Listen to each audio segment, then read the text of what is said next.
Assalamualaikum warahmatullahi wabarakatuh. Kalau kemarin kita sudah berbicara mengenai ciri-ciri orang yang kecanduan, sekarang Kak Syarif akan menjelaskan tentang apa efeknya kalau seseorang sudah mengalami kecanduan bermain games. Ketika seseorang sedang bermain games, tentu mata akan fokus pada games yang dia lihat, telinga akan fokus pada games yang dia dengar, dan tentu tangannya akan fokus untuk bermain pada games yang ada di depan matanya. Keseluruhan indera yang fokus saat bermain games akan membuat seseorang menjadi terlena ketika sedang bermain games. Padahal ada yang perlu dilakukan atau ada kegiatan yang wajib yang tidak boleh ditinggalkan pada saat ia sedang bermain games. Pada tahun 2008, seorang peneliti yang bernama Hodge menyatakan bahwa pada seorang yang bermain games kemudian kecanduan, maka orang tersebut akan mengalami yang namanya motivational domination. Motivational domination adalah dorongan yang kuat, yang dominan, yang menguasai diri kita untuk selalu bermain games dan melupakan atau menelantarkan kegiatan-kegiatan lain yang wajib dan perlu dilakukan.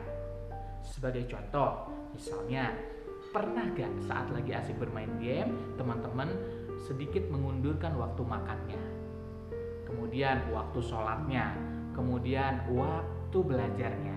Bahkan ada di antara orang-orang yang sudah kecanduan games, mereka justru meninggalkan kegiatan-kegiatan yang wajib perlu dilakukan.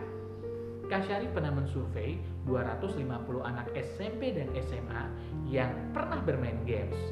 Hasilnya adalah 39% di antara mereka sering menunda atau bahkan melupakan yang namanya aktivitas mandi.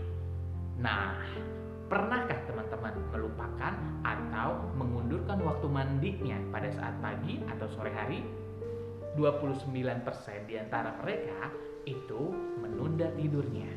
Bahkan ada yang sampai sedikit sekali waktu tidurnya pada saat malam hari. Dan yang terakhir, 27% di antara mereka menunda waktu makan atau bahkan rela menahan lapar dan gak makan hanya untuk bermain games. Aktivitas yang terlupa atau tertunda lainnya yaitu bisa sholat, bisa belajar, dan aktivitas-aktivitas penting yang harusnya kita lakukan tapi ternyata tertunda atau bahkan terlena dan terlupa gara-gara kita asik dan fokus bermain games.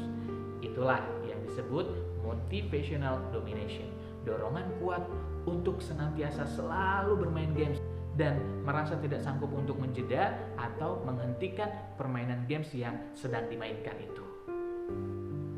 Salah satu penelitian yang dilakukan oleh Dr. Douglas Gentile dari Iowa University menyatakan bahwa bermain games terlalu lama dapat mengakibatkan masa depan terganggu.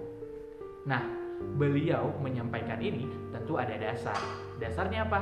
Ya, kalau seseorang bermain games dan begitu fokus dengan permainan yang dimainkannya sehingga melenakan pembelajaran, melenakan PR, melenakan tugas-tugas kesehariannya, maka otomatis dia punya cita-cita akan terhambat.